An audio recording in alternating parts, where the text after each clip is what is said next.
the whole goal behind Publish was to build something that is immersive and something that is open source that everyone can enjoy. Just the thought of being boxed in bothers people.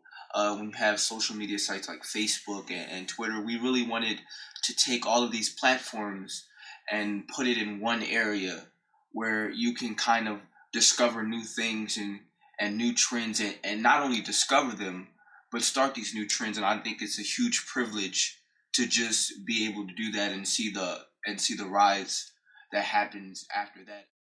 UFeed was I think was initially where everything kind of came together. Was it was kind of a fight between how I like the feed that I have now, but I wish that it had more functionality. So the whole thing with it was trying to find extra features that could make a feed more enjoyable and more immersive.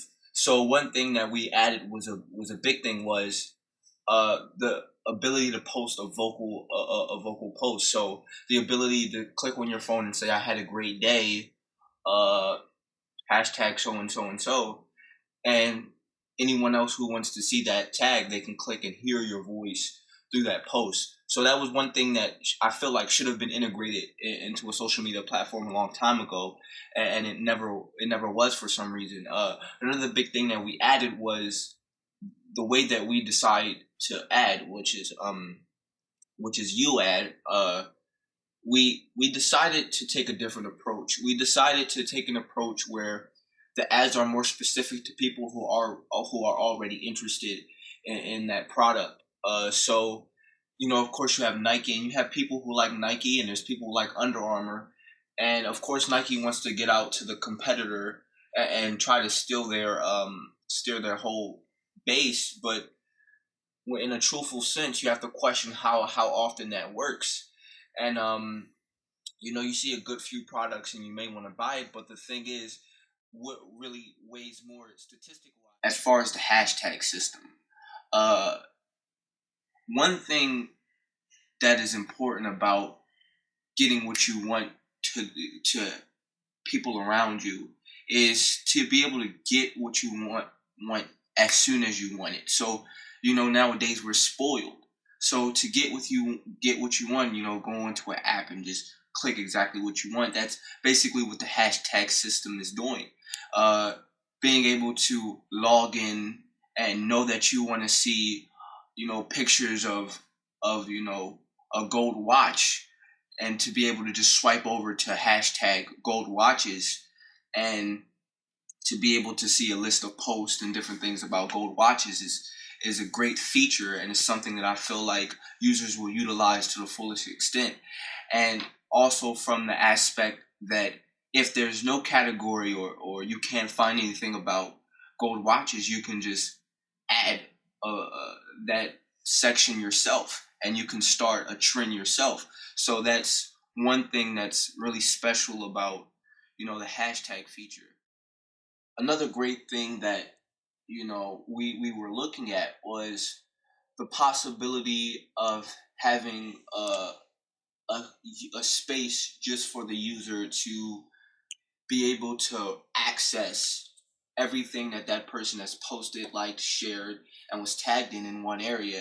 And that's where USpace was kind of created. USpace was created with a goal to allow everything that you want to access about yourself in one place. So a lot of times I like a picture on any social media platform, and the next day or a couple days afterwards, I want to show somebody else. And what happens is I end up scrolling for hours, or I end up just not finding it when I want to show somebody else what it is. And of course, a lot of people say that's where the share feature comes in. But for example, I have a Twitter, and a lot of my friends don't have a Twitter, so they kind of count on me to be able to find the content that I'm looking for right when I wanna find it. And that's kind of the whole logic and philosophy behind USpace. Ubot was kind of it's a new idea, and we're still working on how to integrate it, completely where it becomes a necessity. But the whole philosophy is it's pulling these different posts from these different social media platforms that you use. For example, if someone made a post about how hard it is to be a forensic scientist, and someone was interested in being a forensic scientist, and they're on their feed, and they can see that post, and they can click on that person's profile picture and essentially talk to that person's robot and say, hey, I saw your post about how hard it is to be a forensic scientist. Can you tell me more about your job?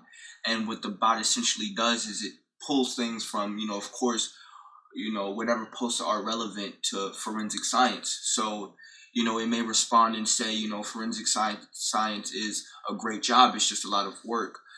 So you never know, and I feel like that's going to be interesting to see as well.